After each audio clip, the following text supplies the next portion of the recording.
D'aujourd'hui, depuis la semaine, le Seigneur m'a mis à cœur de demeurer dans cette optique de message. S'il y a eu une journée pour le maire, mais nous comprenons qu'il faut consacrer non seulement une journée aux mères, aux femmes, aux mamans, mais nous pouvons leur accorder aussi tout un mois avec une attention spéciale et particulière. Alléluia.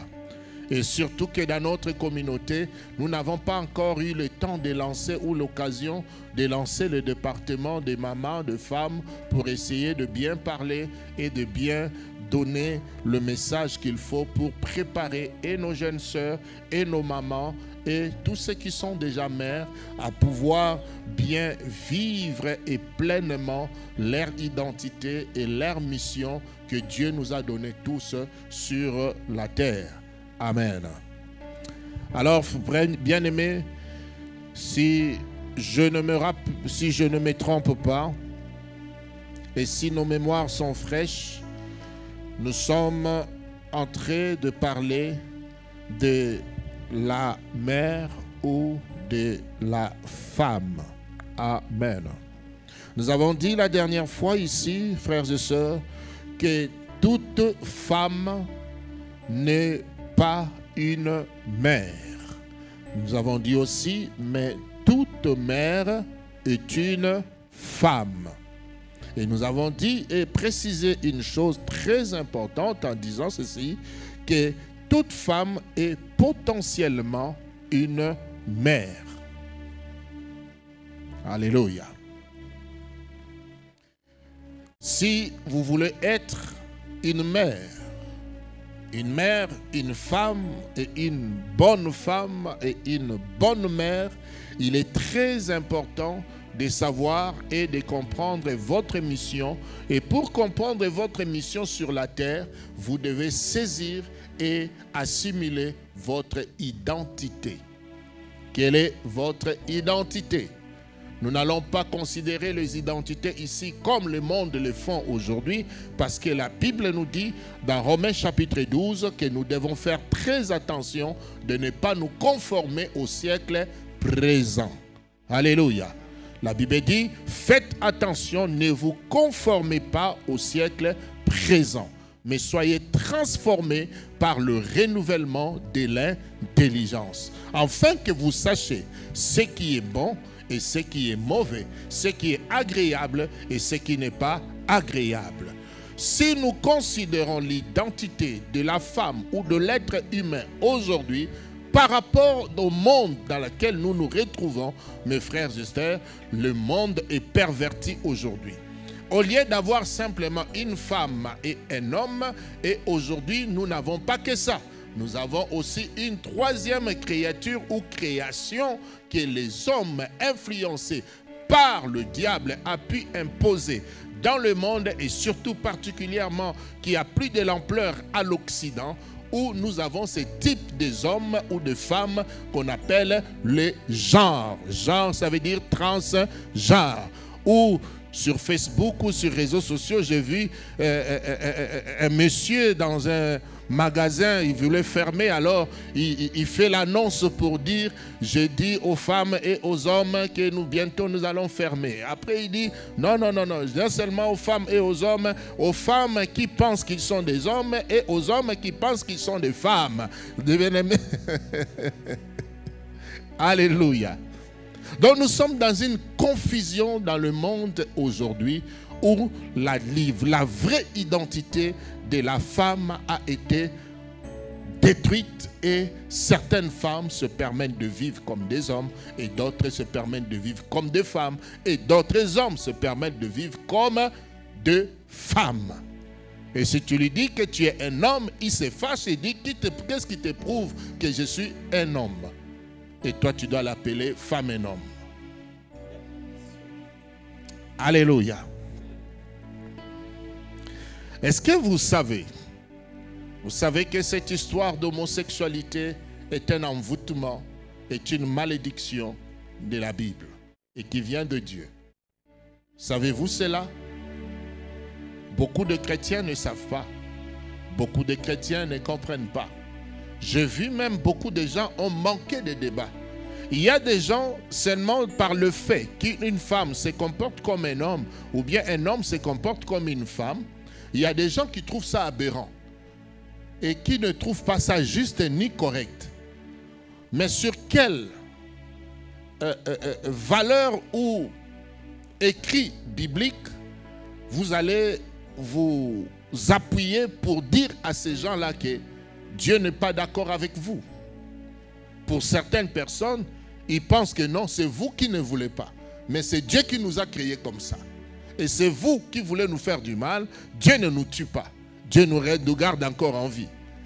Et ils ont même fait leur lobbying jusqu'au point où ils ont influencé certaines communautés pour célébrer leur mariage, leur union, afin qu'ils vivent dans l'épanouissement total comme de vrais couples sur la terre. Je vais ouvrir cette parenthèse. On va lire Romains. Nous prenons le livre de Romains rapidement. C'est pour informer quelqu'un à savoir comment est-ce qu'il peut être capable Nous sommes dans le livre de Romains chapitre 1, verset 18. Je te donne ce verset pas pour aller charcuter les gens, mais je te donne ce verset pour que lorsque tu trouveras ou tu te retrouveras dans une situation où il y a ces hommes-là, où il y a ces femmes-là, qui essayent de promouvoir et de justifier même, de dire même que Dieu est avec eux et que Dieu est d'accord avec eux et que eux, ils sont la créature de Dieu, que tu aies le moyen avec amour, parce que ce n'est qu'avec amour que vous pouvez gagner et transformer ce genre de personnes. Ni le médecin, ni les autres personnes ont la capacité aujourd'hui de leur faire comprendre d'où vient votre anomalie. Et comme cette anomalie s'est installée, ça s'est transmis, les gens n'ont pas d'explication là-dessus, ils se disent, ben, qu'est-ce que nous pouvons faire? Nous ne pouvons que les accepter.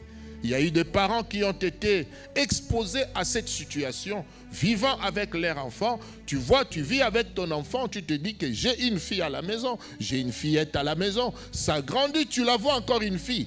Et à un moment donné de sa maturité, tu découvres que non, l'enfant, la fille qui a toujours vécu avec toi, non, en réalité, elle est lesbienne et elle défend. Et elle a quoi? Des valeurs. Elle a toute une institution qui la protège.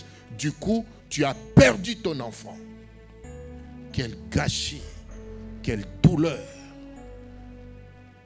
Tu as un garçon et il vit avec toi. Après un moment donné, tu vois le changement, la transformation. Tu sais, des fois, on nous force tellement ces choses jusqu'à ce que l'Église risque de s'adapter et de s'habituer.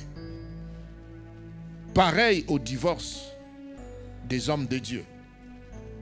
C'est comme ça que ça a commencé. On force, on bouge, on force, on bouge, on sort, on bouge, on les impose. Ils justifient, ils justifient, ils justifient. Aujourd'hui, il n'y a rien de nouveau. Ça n'impressionne plus personne. Lorsqu'un homme de Dieu divorce, directement dit, il va trouver une autre femme. Les conséquences ne sont même plus là. L'Église a fléchi. Tout le monde accepte. On passe à autre chose. Et lorsque vous instituez le péché dans votre communauté, dans votre appel, c'est la présence de Dieu que vous chassez. Alléluia. Voici ce que la Bible dit dans Romains chapitre 1. La colère de Dieu se révèle du ciel contre toute impiété et toute injustice des hommes qui retiennent injustement la vérité captive. Car ce qu'on peut connaître de Dieu est manifeste pour eux. Dieu le leur a ayant fait connaître. En effet, la perfection invisible de Dieu, sa puissance éternelle et sa divinité se voient comme à l'œil nu depuis la création du monde quand on les considère dans ses ouvrages. Ils sont donc inexcusables. Avant d'aller plus loin, j'aimerais te faire comprendre. La Bible nous dit ceci, que Dieu se fâche. Dieu est en colère. Dieu n'est pas d'accord avec toute personne qui veulent étouffer et reconnaître l'existence de Dieu et que les êtres humains puissent les considérer. Alléluia. Or, c'est un travail que le monde fait. Le monde travaille. Le monde des ténèbres travaille. En utilisant plusieurs personnes et plusieurs choses, faire de telle sorte que les êtres humains ne reconnaissent pas l'existence de Dieu. Et s'ils sont convaincus que Dieu n'existe pas, voici ce qu'ils vont faire. Les êtres humains vont vivre sans respecter Dieu, sans craindre Dieu. Ils vont vivre comme ils veulent. À cela, vous trouverez d'ailleurs, lorsqu'on devient très intelligent, lorsqu'on fait beaucoup d'études, arrivé à un niveau très élevé, il y a une incrédulité qui s'installe chez les savants, chez les médecins, chez tous ces hommes-là qui ont une faculté intellectuelle très élevée. Et ils vous prouvent que Dieu n'existe pas. Leur intelligence est devenue une occasion de chute pour eux-mêmes. Le fait qu'ils sont capables de trouver telle molécule mélangée avec telle molécule, ça produit telle chose. Ça et ça, ça produit telle chose. Ils se disent, mais tout ça, c'est moi qui le fais. Alléluia.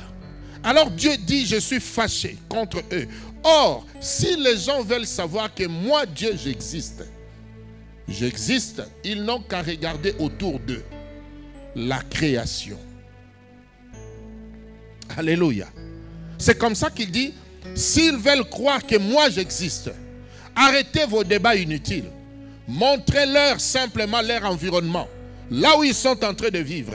La forêt, les arbres, les oiseaux, le soleil, les étoiles. Tout ce qui existe ne peut jamais exister sans qu'il y ait un créateur. Et comme il y a un créateur, ça veut dire que c'est moi qui existe. Et il dit, je suis en colère contre toute personne qui retienne cette vérité captive. Bien-aimés, faites attention partout où vous serez et que vous entendez des gens parler et dire que Dieu n'existe pas, Dieu n'est pas réel. Levez votre voix. Dites et témoignez votre position. Alléluia. Proclamez l'existence de Dieu et montrez-leur que vous croyez à un Dieu qui existe. Alléluia. Sinon, votre silence sera un silence coupable. Lorsque vous ne le dites pas, vous qui connaissez la vérité, bien-aimés, vous êtes en train de contribuer à l'ignorance. Verset 21. On peut lire ensemble encore? Verset 21. La Bible dit ceci. Puisque ayant connu Dieu. Mais les gens qui renient d'avoir connu, reconnaître Dieu. Mais Dieu dit ceci. Puisque ayant connu Dieu. Ça veut dire quoi? Vous avez reconnu que l'arbre qui est là ne peut pas exister sans qu'il y ait un créateur. Mais comme le fait est flagrante, est devant vous, vous n'avez pas voulu considérer ça. Vous avez fait croire aux gens et vous-même que cette chose, l'homme qui existe sur la terre, n'est qu'une créature qui est venue des eaux. Un singe est devenu être humain. Comme vous refusez de croire que moi, Dieu, je les ai créés, voici ce que je vais vous faire. Alléluia. Puisque ayant connu Dieu, ils ne l'ont point glorifié comme Dieu et ne lui ont point rendu grâce, mais ils se sont égarés dans leurs pensées et leur cœur sans intelligence a été plongé dans le ténèbre. Se vantant d'être sages, comme ces poètes, comme ces médecins, comme ces maîtres avocats, comme tous ces inventeurs de fusées, des avions et consorts, ils se vantent d'être savants, ils se vantent d'être sages, ils se vantent d'avoir la stabilité et la connaissance de la maîtrise de l'économie, sociologiques. Ils se vantent d'avoir tous ces diplômes. La Bible dit, se vantant d'être sages, ils sont devenus quoi? Fous. Ils ont changé la gloire de Dieu incorruptible en image représentant l'homme corruptible. Wow! Wow! Il refuse qu'il y ait un créateur du monde, mais il est capable d'adorer un être humain. Quelle folie! Quelle folie! On te dit qu'il y a un être supérieur que toi qui a créé tout ça. Tu dis il n'existe pas. Mais quand tu vois Michael Jackson, tu tombes et tu commences à pleurer. Oh, je t'adore!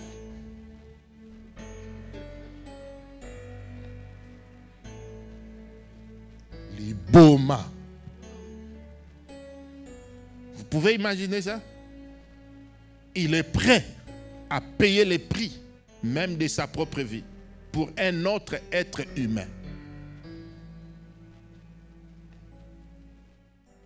Mais quand on lui parle du grand Dieu, du bon Dieu, il dit il n'existe pas. Mais il est prêt à adorer, à se plier même à quatre pour rendre honneur à un être humain comme lui.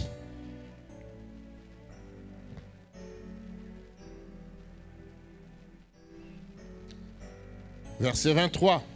Et ils ont changé la gloire de Dieu incorruptible en image représentant l'homme corruptible.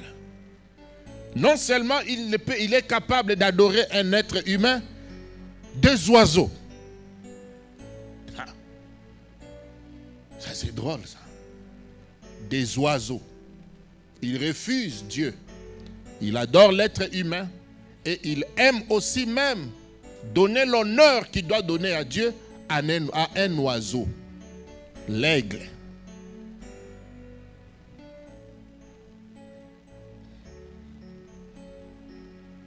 Des quadrupèdes et de reptiles.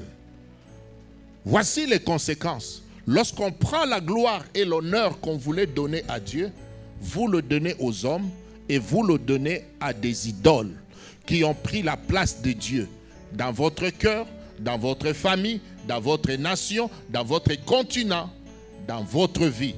Voici les conséquences. Parce que Dieu a dit, je ne partage pas ma gloire à un autre.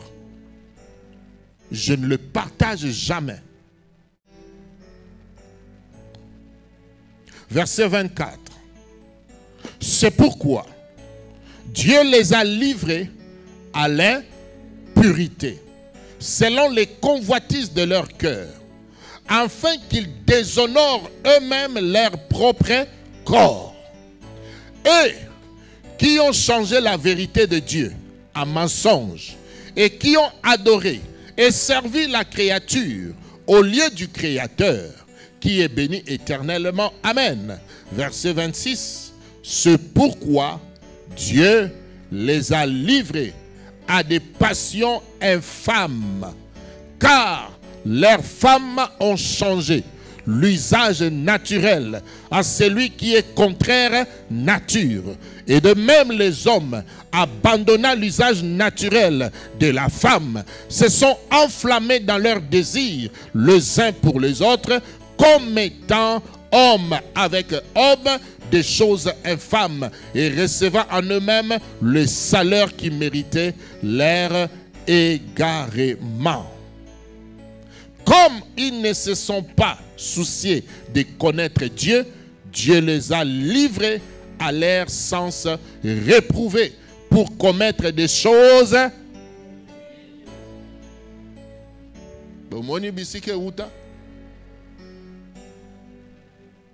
Vous avez vu d'où vient l'homosexualité? C'est une malédiction de rejeter Dieu. Lorsqu'un continent, un pays persiste dans le mal, Dieu leur envoie cette malédiction. Parce que vous avez persisté. La malédiction ne vient pas seulement rendre la pauvreté aux gens. Dieu vous laisse votre richesse. Mais après, il dit, attends, vous allez voir ce que votre richesse va vous faire. Je vis une star de NBA qui a beaucoup d'argent, un milliardaire. Il dort, il se réveille. Son fils beau, géant, grand, fort, devient un PD. Transgenre. Je ne sais pas même comment ils ont maintenant des appellations bizarres. Vous voyez un homme grand, mais il se maquille comme une femme, avec des millions dans son compte, dans son père. Et quelqu'un va pleurer. Si Dieu était là, mon fils n'allait pas devenir un trans. Mais non, votre vie, votre nation, votre continent, votre administration, votre pays a rejeté Dieu. Les conséquences sont là. Vous avez préféré la richesse à la crainte de Dieu. Et les démons entrent dans leur vie. Au lieu qu'ils restent hommes, ils deviennent femmes. La Bible a même honte de dire des choses qu'ils sont en train de faire. Qui a un français courant? Parce qu'ici, on a utilisé un peu un français un peu fort.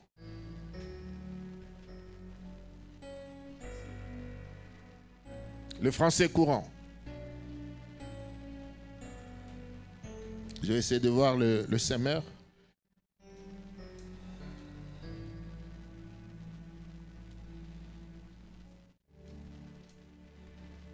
Nous sommes au verset combien?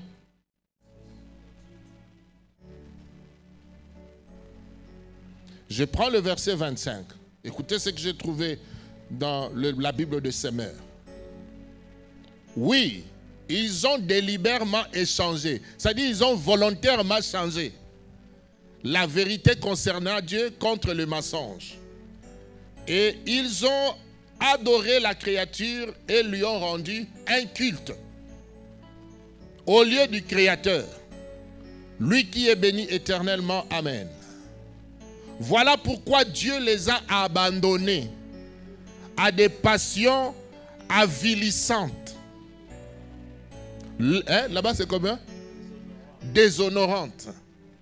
Leurs femmes ont renoncé aux relations sexuelles naturelles pour se livrer à des pratiques contre nature. C'est pareil là-bas.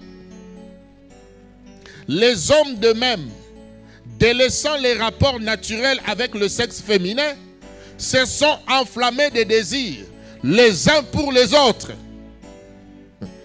Tu sais, des fois, quand tu regardes ces gens-là, celui qui est homme, celui qui fait un peu le côté féminin là, ça te dispose un peu à l'esprit de voir que non, il y a quand même un degré des histoires de femmes là.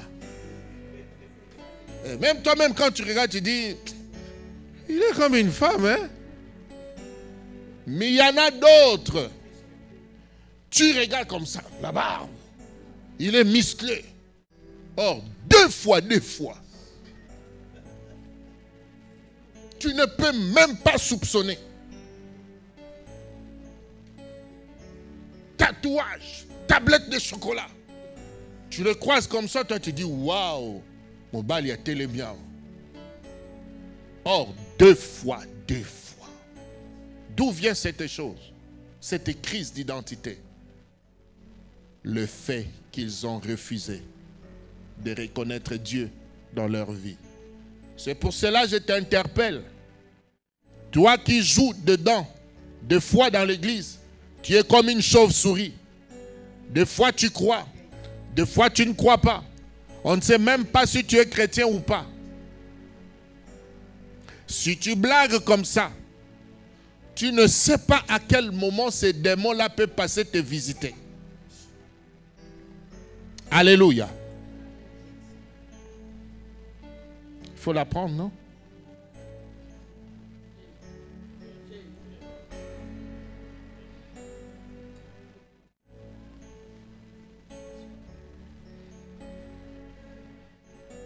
Amen. Nous sommes au verset 28. 27 plutôt. Les hommes de même délaissent les rapports naturels avec le sexe féminin, se sont enflammés de désir les uns pour les autres. Ils ont commis entre hommes des actes honteux, et ont reçu en leur personne le salaire que méritait leur égarement. Ils n'ont pas jugé bon de connaître Dieu. C'est pourquoi Dieu les a abandonnés à leurs pensées faussées, si bien qu'ils font ce qu'on ne doit pas faire. Ils accumulent toutes sortes d'injustices et de méchanceté, d'envie et de vices. Ils sont pleins de jalousie, de meurtre, de querelles, de trahisons, de perversité. Ce sont des médisants, des calomniateurs, des ennemis de Dieu, arrogants, orgueilleux, fanfarons, ingénieux à faire du mal. Ils manquent à leur devoir envers le parent. Ils sont dépourvus d'intelligence et de la loyauté. Insensibles, impitoyables, ils connaissent très bien la sentence de Dieu qui déclare passibles à la mort ceux qui agissent ainsi. Malgré cela, non seulement ils commettent de telles actions, mais encore, ils approuvent ceux qui le font. Amen.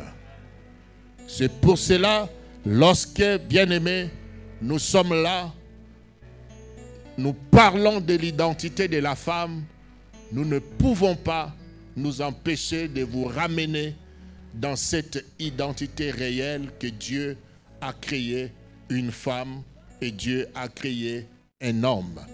Alléluia. Jeune sœur, si tu es ici, tu es une femme, tu n'es pas un homme. Tu es un être humain. La version féminine, c'est toi. La version masculine, c'est nous. Tu n'es pas nous, nous ne sommes pas toi. Tu es une femme, nous restons des hommes. Et c'est biblique. Alléluia.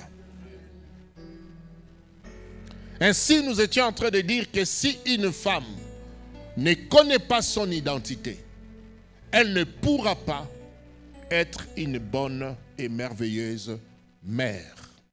Alléluia.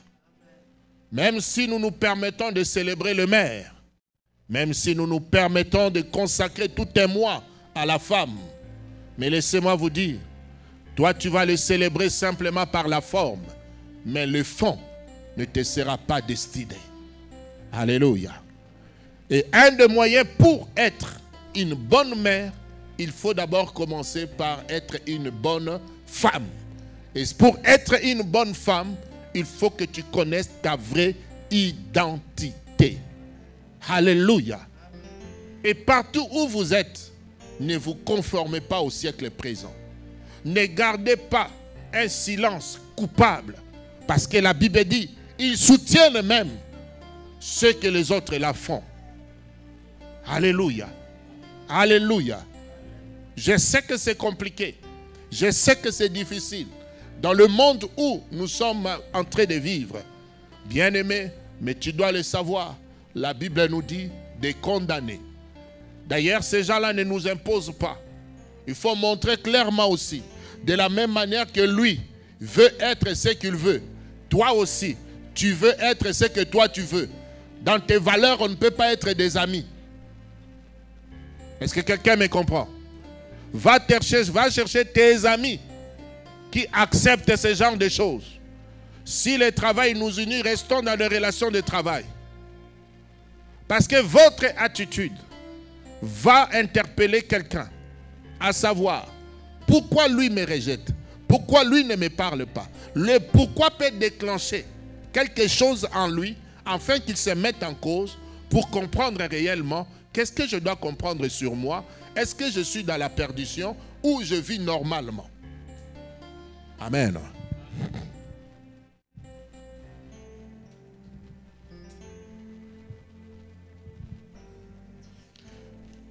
Lorsqu'on est une femme, on est potentiellement une mère.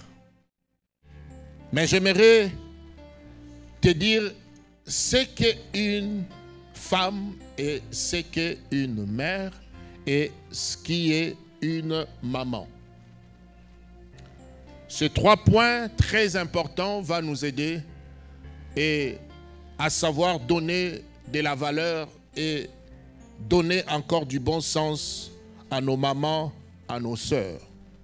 Des fois, on vous appelle maman, des fois, on vous appelle femme, des fois, on vous appelle mère. Mais pour certaines personnes, ça traverse leur tête, leur esprit, ne sachant pas, quand on commence à t'appeler maman, qu'est-ce que les gens entendent de toi? Qu'est-ce que les gens lisent en toi? Qu'est-ce que les gens voient en toi? Quand on vous appelle mère, qu'est-ce que vous êtes réellement? Et quand on vous appelle femme, qu'est-ce que vous êtes réellement?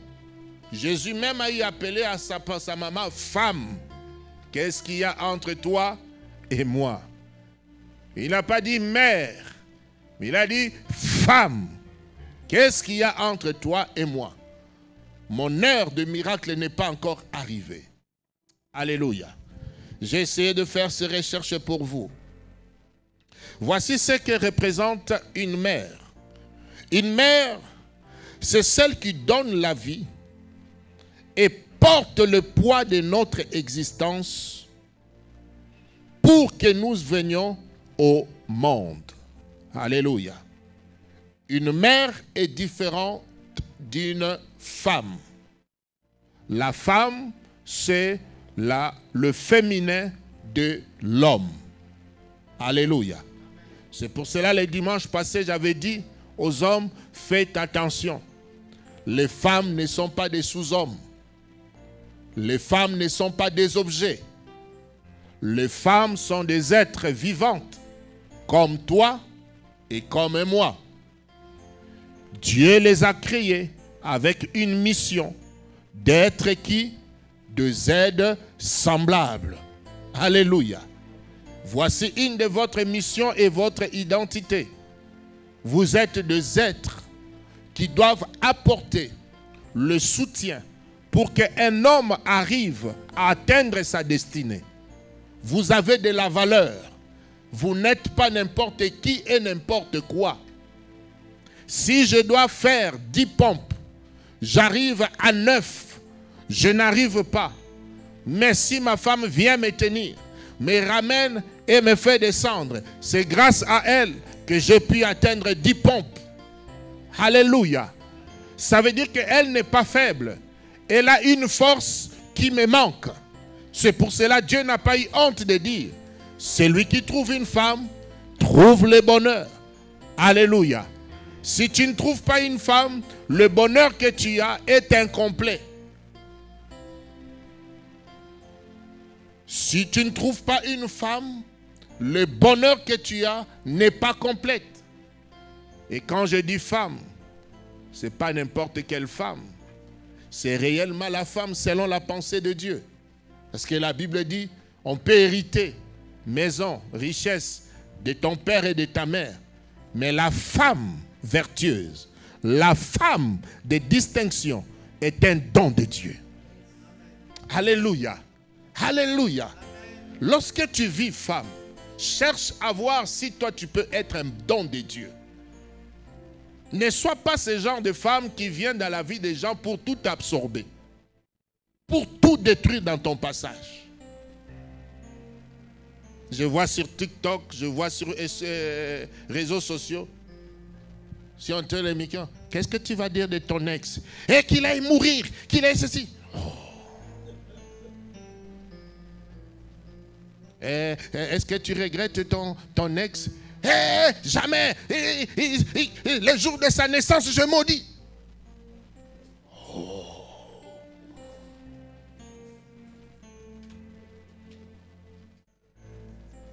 Alléluia. Donc, vous sentez que celle qui répond ne dit pas ce qu'elle a joué comme rôle, ou ne dit même pas que c'est lui qui me regrette. Mais il y a la méchanceté, la haine, la colère qui sort.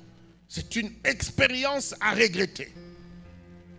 Mais si tous les ex sont toujours mauvais, c'est que c'est toi le problème. Ah, disons-nous la vérité.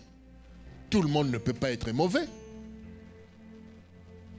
Tu en as eu combien des ex? 5. Parmi eux, tous sont mauvais. Oh. Alléluia. Alléluia. Bien-aimé, une mère, c'est celle qui nous donne la vie. Une femme, c'est le féminin de l'homme. Une mère, c'est celle qui est capable de procréer. C'est celle qui donne la vie et nous porte pour que nous soyons comptés et nous faire sortir du monde. Elle est la figure biologique, celle qui par notre nature nous assurons la survie. Elle nous nourrit, elle nous protège et veille à ce qu'on grandisse en sécurité. Voici ce qu'on appelle une mère. Elle donne la vie, elle veille, elle supporte pendant 9 mois. Elle se donne même la mort jusqu'à ce qu'elle puisse donner la vie. Alléluia. Et quand elle donne, elle veille aussi. De telle sorte que l'enfant qui est venu au monde ne manque de rien, qu'il puisse avoir la sécurité dont il a besoin. Jusqu'à ce que l'enfant va voler de ses propres ailes. D'ailleurs, pour certaines mères, même si son enfant devient adulte, il reste toujours son bébé. Alléluia. J'ai eu un ami comme ça, marié avec des enfants. Mais chaque jour, sa mère faisait la cuisine et envoyait le domestique lui laisser à manger. Alléluia. On les appelle des mamans comme ça, on les appelle des mères poules. Mère poule qui a toujours la main et le contrôle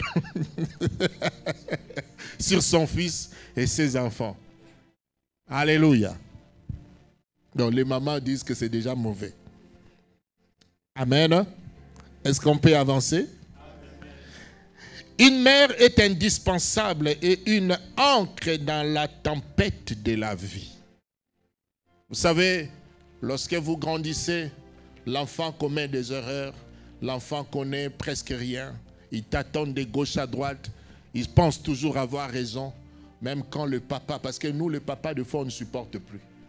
On a une ligne rouge que les enfants traversent. Quand ils traversent, nous, on s'arrête là. Nous, on s'arrête là. Bon, comme tu as fait ça, vas-y, je te réunis. Mais la mère garde ses cordons ombilicaux toujours. Alléluia. Même si son fils devient bandit, elle est capable d'aller. Donnez-moi mon bandit.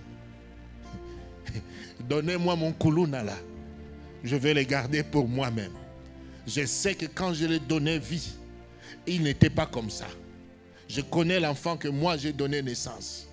Ce n'est pas lui. On lui a fait ceci. Il a raté.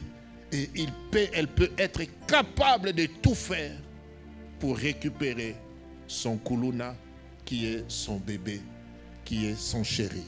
Amen. Est-ce qu'on peut acclamer les mamans qui sont comme ça?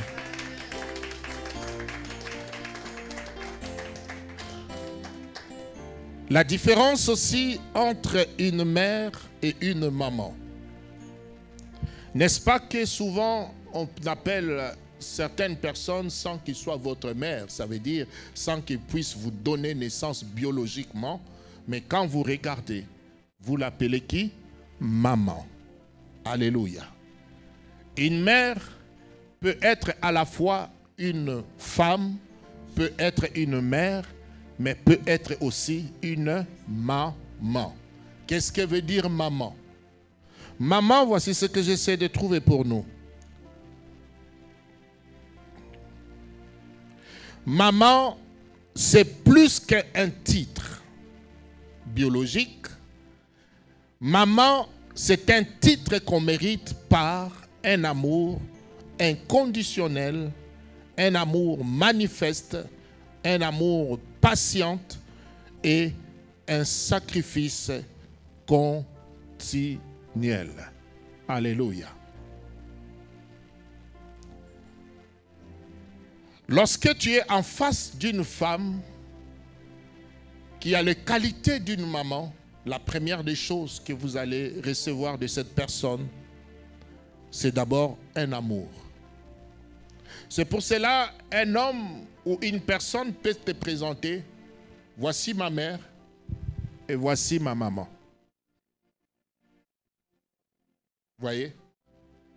Il y a des mères qui ont donné naissance, mais qui n'ont pas été capables d'être de bonnes mères. Elle a raté son rôle d'être une bonne mère. Mais une autre personne joue son rôle et devient une maman. Parce qu'elle donne l'amour, elle donne l'affection, elle donne tout ce que l'enfant a besoin pendant une période donnée. Alléluia. Et c'est pour cela, nous, en Afrique, quand on voit une dame, on l'appelle maman. C'est un titre honorifique. Alléluia. Mais avec cette génération qui est venue, là, on t'appelle maman. Toi, tu veux me faire vieillir? Non. Ce n'est pas qu'on te fait vieillir. On te respecte. On te couronne. Pour te dire que non, tu as de la valeur. Quand je te vois, je suis garanti, je suis rassuré. À part tout ce que tu es, il y a de l'amour en toi, il y a la sécurité sociale en toi. Alléluia. C'est comme ça qu'une femme stérile peut adopter un enfant et l'enfant l'appelle maman. Maman. Vous dites non, ce n'est pas. Non, c'est ma maman. Est-ce que c'est ta mère? Non, ce n'est pas ma mère, mais c'est ma maman. Mais pourquoi elle est ta maman? Elle a pris soin de moi. Pourquoi elle est ta maman? Quand je pleurais, c'est elle qui me consolait. Pourquoi elle est ta maman? Quand il n'y avait personne, c'est toujours elle qui m'écoutait. Pourquoi elle est ta maman? Elle est toujours là pour moi. Alléluia. Pourquoi elle est ta maman? Quand mon père est parti, mon père n'est jamais là. Mais c'est lui, elle est toujours là. Quand il fait tard, personne ne sait où je suis, personne ne s'inquiète. Mais elle ne dort pas. Elle veille sur moi. Alléluia. D'ailleurs, il y a plus de secrets entre une maman qu'une mère. Donnez-moi un amen. Une mère qui t'a engendré voit la souffrance. Elle a un passé. Des fois, elle t'a eu. Elle ne voulait pas t'avoir. Ton père a fait des choses. Affecté par toutes les circonstances et les événements de la vie. Les émotions sont minées. À un moment donné, elle ne sait plus vivre avec toi comme une mère. Elle se détache. Elle devient tellement sévère. Quand il te regarde, il voit le visage de son ancien mari. Quand il te regarde, il voit la ressemblance. Quand il voit ton comportement, ça l'énerve. J'ai entendu des enfants qui disent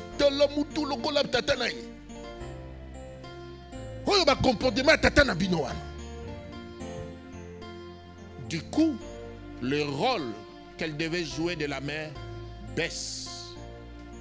Et il y a un vide qui s'installe. Alléluia.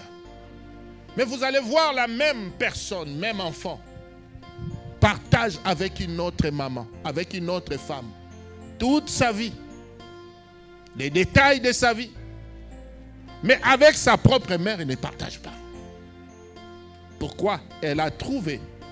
Elle a une mère, mais elle a trouvé une autre maman. Attachement, amour, compassion, inconditionnel, perpétuel. La maman est notre première enseignante. Qui connaît, oh ma mère, femme africaine, femme noire, hein?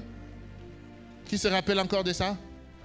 Oh dame, oh toi ma mère, toi qui m'as l'état sur le dos, Toi qui me...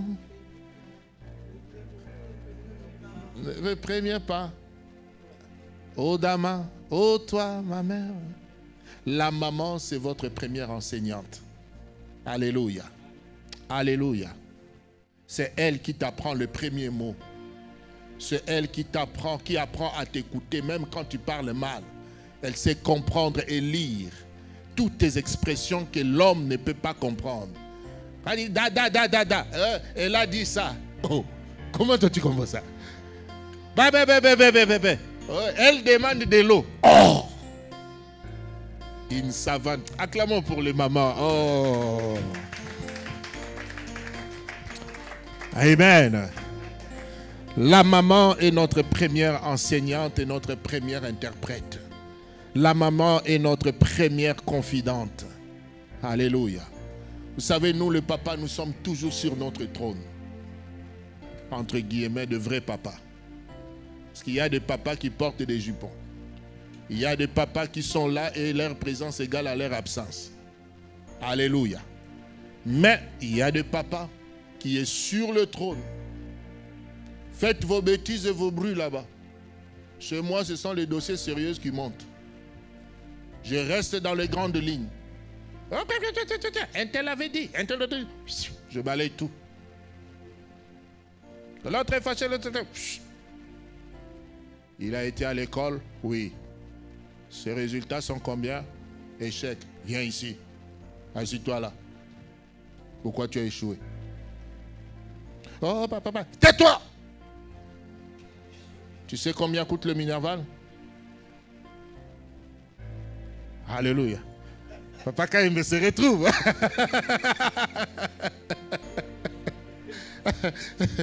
Alléluia.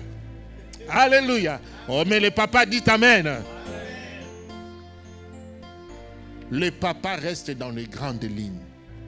C'est pour cela qu'on dit que la femme est une aide semblable. Là où le papa n'entre pas, la maman doit entrer entre les lignes. C'est elle maintenant qui fait l'intermédiaire entre les enfants et le papa. Alléluia. Vous allez voir que l'enfant va être capable d'aller tout dire à la maman. Mais quand il s'agit du papa, toi-même dis-lui. Toi-même dis-lui seulement. Dis-lui, moi, ah non, non, non. Jamais. Alléluia. Alléluia. Tu as besoin d'argent? Oui. Mais demande à ton père. Non. Toi, donne-moi seulement.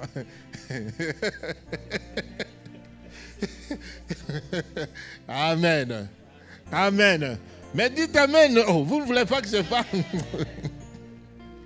Ah, mon Dieu.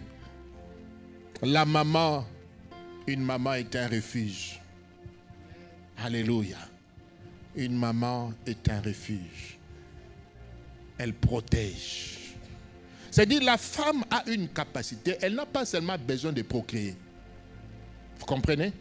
C'est ce que j'essaie d'expliquer. La femme n'a pas besoin de donner naissance à sa propre enfant pour l'aimer comme son propre enfant. La femme a une capacité d'adopter, d'oublier même que ce n'est pas elle qui a engendré cet enfant, mais de lui donner et de lui couvrir un amour comme si cet enfant existait en elle, par elle et pour elle.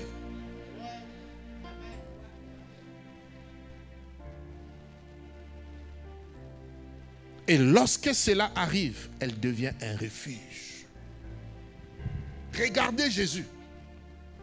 Il a suivi, Marie a suivi Jésus jusqu'à la croix. Où était Joseph?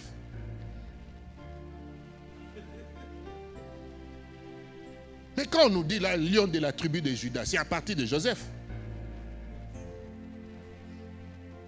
Ah oui. Jésus est de la tribu de Judas à partir de Joseph, qui était fiancé de Marie. Parce qu'après avoir eu Jésus, ils ont fait d'autres enfants. Joseph a écouté la voix de Dieu lorsqu'il voulait renier Marie. L'ange lui a dit, ne répudie pas, garde-la. Cet enfant vient de Dieu. spirituelle qui était, il entre. Mais dans la vie quotidienne, dans ces chapitres, Joseph a disparu directement.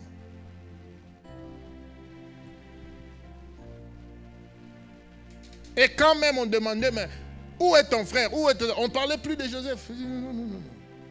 On le crucifie, Joseph n'est pas là. Il ressuscite, Joseph n'est pas là. Il n'y a que Marie qui soutient son fils jusqu'à la croix. Les Juifs criaient. Qu'est-ce qu'on t'avait dit? Toi là, escroc, aventurier, voilà où tu es arrivé maintenant. Tu vois, on t'avait dit arrête ces choses-là. Tu n'as pas écouté. Marie n'a pas eu honte. Elle est venue réclamer son fils. Et Jésus le regarde du haut de la croix. Il dit, Pierre, voici ta mère. Mère, voici ton fils. Il savait que l'amour que Marie a donné à lui, Marie était capable de donner encore à Pierre. Alléluia. Les mamans sont des refuges. S'il vous plaît, si vous avez encore une mère en vie, chérissez-la. Alléluia. Aucune personne ne peut remplacer une maman sur la terre. Je vous dis la vérité. Aucune personne ne peut remplacer une mère. Si votre mère peut être incapable d'être à la fois une mère et à la fois être une maman pour vous. Mais si Dieu vous permet et permet par sa grâce de vous donner une maman, ne la perdez jamais. Alléluia. Ce sont des personnes qui te manifestent un amour inconditionnel. On n'en trouve pas beaucoup. Je vous dis la vérité. Si vous la croisez, ne la laissez pas passer. Attachez-vous à cette personne. Il y a du potentiel en elle pour vous. Une maman est une source de réconfort inépuisable. Alléluia. La seule personne qui te comprendra sur la terre, c'est la maman. Quand tout le monde dira crucifiez-le, rejette-le, abandonne-le, il ne vaut rien. Mais elle va lire autre chose en toi. Alléluia.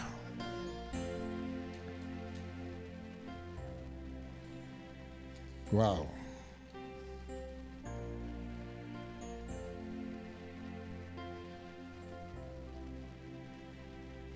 Et lorsque nous parlons de la femme et lorsque nous parlons de la maman, j'aimerais que vous puissiez comprendre, mes frères et sœurs, nous ne parlons pas de ces êtres humains par rapport au monde. Nous parlons de ces êtres humains par rapport à la vérité et à la révélation biblique. Alléluia. Parce que lorsque nous parlons de la mère, de la maman, en un mot, nous voulons parler de la femme de distinction.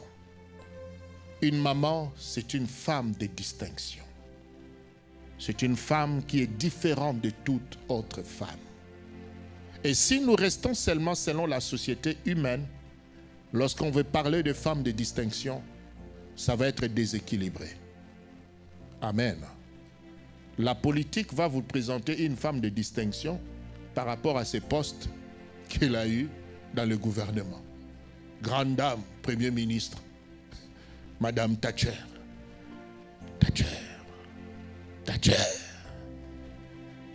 Qui est encore une grande dame? Elle a été PDG. Elle a été directrice tel endroit. Va dans son foyer, tu vas voir, elle porte pantalon. C'est ça une femme de distinction selon Dieu? Non. Non, non. Nous parlons ici de femmes de distinction selon la vérité biblique parce que c'est Dieu qui nous a tous créés, hommes et femmes.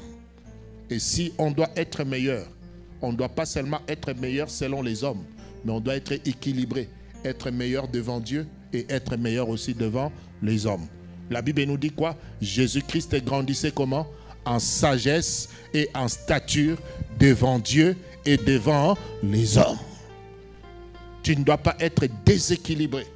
Il ne faut pas que tu sois seulement spirituel, où tu commences à voir les démons sur ton mari, les démons sur tes enfants, ta belle famille démoniaque, ton oncle démoniaque. Et vous savez, si ça sort d'une mère, c'est compliqué. Je vis de familles qui ont bien commencé. Quand tu regardes cette famille, toi-même, tu dis, waouh, pourquoi je ne suis pas né là-bas? Quand ça grandit, on dit quoi? Éduquer une femme, c'est éduquer une nation. Imagine maintenant que la femme a détourné l'attention des enfants contre leur père. La famille se divise au sommet. Quand chaque enfant devient capable d'agir et de réagir, de poser ses actes, tu es foutu. Tout ça qui joue le rôle, c'est la maman. C'est pour cela que je ne parle pas de la femme de distinction selon l'homme, mais je parle de la femme de distinction selon la Bible et selon Dieu. Qu'est-ce que je peux dire pour clôturer? Je ne saurais pas parler de toutes les femmes de distinction aujourd'hui, mais j'aimerais simplement vous citer quelques-uns et nous allons atterrir là. Dieu faisant grâce, on aura le temps et le moyen de sillonner, de naviguer avec le programme des mamans que nous allons installer bientôt. Alléluia. Voici au moins 10 femmes dans la Bible que j'ai énumérées, que tu peux connaître, peut-être tu les ignorais totalement, mais qui sont appelées femmes de distinction. Mais nous allons lire un verset pour te montrer quelle est cette qualité de femme de distinction dont la Bible parle. Nous sommes dans le livre des Proverbes, chapitre 31. Proverbes, chapitre 31. Le livre des Proverbes se trouve dans l'Ancien Testament. Le livre de Proverbes 31 vient juste après le livre de Psaumes.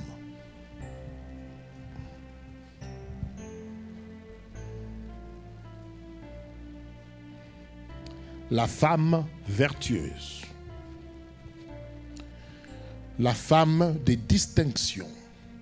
Bien-aimés, lorsque vous vivez, c'est vrai que nous vivons en société, mais faites très attention qu'on vous mélange à tout moment, avec n'importe qui et avec n'importe quoi. Alléluia. Vous êtes unique et votre valeur doit être reconnue là où vous vivez, là où vous fréquentez, là où vous travaillez. Vous devez être une personne de distinction. Alléluia. Alléluia. Parce que dans votre nature, vous n'êtes pas tout le monde. Vous avez des empreintes à vous. Vous avez votre groupe sanguin en vous. Vous avez un caractère à vous. Tout est particulier, tout est personnel en vous. Donc dans votre vie, il ne faut pas qu'on vous mette tout le temps dans le même sac que tout le monde. Quand on dira qu'ils ont dit, il faut que c'est lui qui dit qu'ils ont dit. Il dit excepté. Si elle était là, elle, je ne pense pas qu'elle a dit. Là, c'est une valeur ajoutée dans ta vie. Alléluia. Alléluia. Quand tu manques les cultes, il ne faut pas qu'on te qualifie comme ceux qui fuient les cultes pour rien. C'est-à-dire même le pasteur, même les responsables de votre département, lui-même va avoir un témoignage du Saint-Esprit. Pour dire que non, si elle n'est pas connectée aujourd'hui, elle doit sûrement être au travail. Vous voyez de quoi je parle? Mais lorsque votre absence diminue même vos valeurs, diminue votre témoignage, diminue votre qualité dans la vie et dans la société où vous vivez, vous n'êtes pas encore une femme ou une personne de distinction. Alléluia. La preuve en est que lorsque vous allez revenir, on va se rendre compte que vous êtes en décalage avec ceux qui avancent. Parce que ceux qui ne sont pas là, même quand ils ne sont pas là, ils sont comme ils sont là parce qu'ils progressent même individuellement et personnellement. N'est-ce pas quand on n'allait pas à l'école, qu'est-ce qu'on faisait? Je ne suis pas allé à l'école. Tu appelles ton ami. Hey, vous avez eu quel cours? Donne-moi les cahiers, je vais copier. L'église au copier.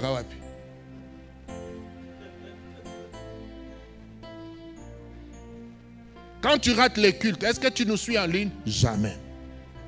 Quand tu rates les cultes, est-ce que tu reviens le lendemain? On a même l'intérêt ici. Est-ce que tu envoies même ton offrande pour dire que non, je n'ai pas participé au culte, mais je peux quand même envoyer mon offrande. Mon offrande peut les atteindre. À partir de ma maison, je peux atteindre l'église. Moni, hein? Alléluia. je parle de la distinction.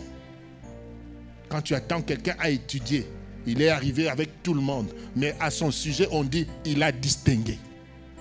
Tout le monde est arrivé, tout le monde est diplômé, mais lui, il a distingué. Il a eu son diplôme avec distinction. On a trouvé Proverbe chapitre 31, verset 10. Qui se trouvera une femme de valeur. Elle a bien plus de prix que des coraux. Son mari a confiance en elle. Il ne manquera pas de bien dans sa maison. Tous les jours de sa vie, elle lui fait du bien. Est-ce que c'est normal avec vous? La version? Je suis au Proverbe 31. Ok. La version. Ah, d'accord. Je vais reprendre Louis II. Ok.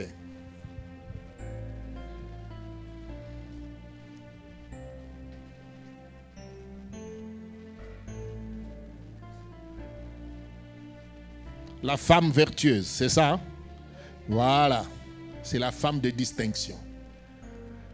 Si tu as les révélations, toi-même tu peux te surnommer Proverbe 31. Comme ça, les caractères et les comportements peuvent commencer à te suivre. Donnez-moi un amen, le maman. Amen. On va lire. Qui peut trouver une femme vertueuse? Elle a plus de valeur que le perle. Le cœur de son mari a confiance en elle. Et les produits ne lui feront pas défaut. Elle lui fait du bien et non du mal tous les jours de sa vie. Elle se procure de la laine, du lin et travaille d'une main joyeuse. Elle est comme un navire de marchand. Elle amène son pain de loin. Elle se lève lorsqu'il est encore nuit. Et elle donne la nourriture à sa maison. Elle attache à ses servantes. Elle pense à un champ et elle acquiert. Des fruits de son travail, elle plante une vigne. Elle saigne de force ses reins et elle affermit ses bras. Elle sent ce qu'elle gagne est bon. Sa lampe ne s'éteint point pendant la nuit. Elle ne met la main à la quenouille et ses doigts tiennent le fuseau. Elle tend la main au malheureux. Elle tend la main à l'indigent. Elle ne craint pas la neige pour sa maison, car toute sa maison est vêtue de cramoisis. Elle se fait des couvertures. Elle a des vêtements de fin lin et de pourpre. Son mari est considéré aux portes lorsqu'il siège avec les anciens du pays. Elle fait des chemises et le vend. Et elle livre de ceinture aux marchands. Elle est revêtue de force et de gloire. Et elle se rit de l'avenir. Elle ouvre la bouche avec... Ah, on dirait qu'il y en a que deux qui lisent là. Ah mon Dieu. Elle ouvre sa bouche avec sagesse. Et des instructions aimables sont sur sa langue. Elle veille sur ce qui se passe dans sa maison. Et elle ne mange pas le pain de paresse. Ses fils se lèvent et la disent heureuse. Son mari se lève et lui donne des louanges. Plusieurs filles ont une conduite vertueuse. Mais toi, ah, est-ce que tu peux te dire moi? C'est prophétique pour toi-même. Alléluia. On reprend 29. Plusieurs filles ont une bonne conduite vertueuse. Mais toi, tu les surpasses toutes. La grâce est trompeuse. La beauté est vaine. La femme qui craint l'Éternel est celle qui sera louée. Récompensez-la du fruit de son travail et qu'aux portes de ses œuvres la loue. Est-ce qu'on peut acclamer le Seigneur?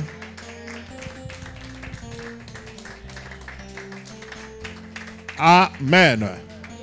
Voici le portrait de la femme vertueuse. On reconnaît que plusieurs femmes ont une bonne conduite, mais elle se distingue. Elle le dépasse. Toutes les femmes de l'église sont belles, mais elle a quelque chose de particulier. Alléluia, qu'on ne peut trouver ailleurs. Toutes les femmes craignent Dieu, mais elle en fait toujours un peu plus. Alléluia. Est-ce que tu peux avoir le cœur d'en faire un peu plus? Est-ce que tu peux briser tes limites? Est-ce que tu peux viser l'excellence en toi-même? Est-ce que tu peux arrêter de courir au même rythme que tout le monde? Est-ce que tu peux te distinguer? Je n'aurai pas le temps aujourd'hui de vous citer au moins 10 femmes de distinction que j'ai eu à mentionner dans mon cahier. Mais j'aimerais te dire, mes frères et sœurs, juste un exemple à passant. Tu prends la femme comme Anne, une femme de distinction. Mais elle a fait un peu plus pour déclencher et chasser sa stérilité. La Bible dit qu'on les amenait tous au culte. Elle priait toute la famille, comme votre famille. Avec ton mari, vous venez, vous priez. Après le culte, vous rentrez. Et c'est une habitude. Ça devient même une rituel pour vous. Les dimanches, vous vous levez, vous venez, vous faites ceci. Ça devient une habitude. Mais Anne s'est dit, moi, j'ai une destinée compliquée. J'ai un sérieux problème dans ma vie. J'ai une stérilité que je n'arrive pas à comprendre. Il faut que je me distingue. Il faut qu'il y ait un plus. Pendant que sa rivale était en train de se moquer d'elle, mais elle n'a pas lâché, elle n'a pas abandonné la foi. Elle s'est dit, en dehors des programmes de dimanche, moi il me faut des jeûnes et prières. En dehors de ces moments-là, moi il me faut plus que cela. Je sors de la routine, je vais les dépasser un peu. Et quand elle dépasse, elle va dans la présence de Dieu. Elle trouve le grand prêtre Élie qui était en train de servir.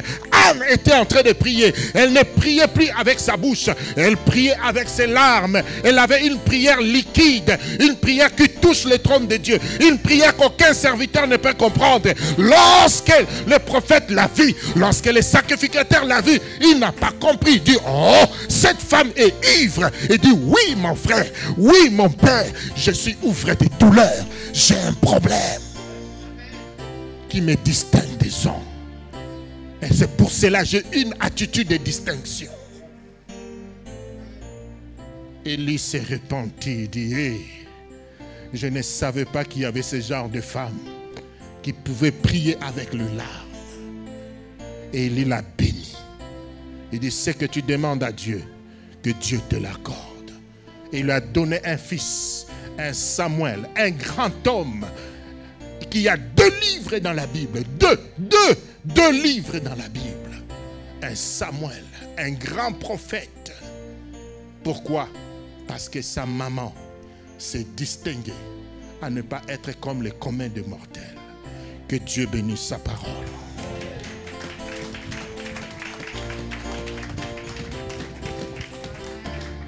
Est-ce qu'on peut se lever là où on est? Tiens juste ta main droite en l'air. Prie et demande que Dieu te distingue. Prie et demande à Dieu que je sois une femme de distinction. Si tu es un homme, dis Seigneur, fais de moi un homme distingué. Je refuse la routine. Je refuse d'être la même personne après année. La situation de ma vie, la situation de ma famille, ma destinée, la situation de mes enfants ne doit pas m'amener à être comme ça. Je suis une aide semblable. Je suis une maman. Je suis une femme. Je suis une mère. J'aimerais sortir de ces routines et voir plus. Le Seigneur a dit, tout est accompli à la croix.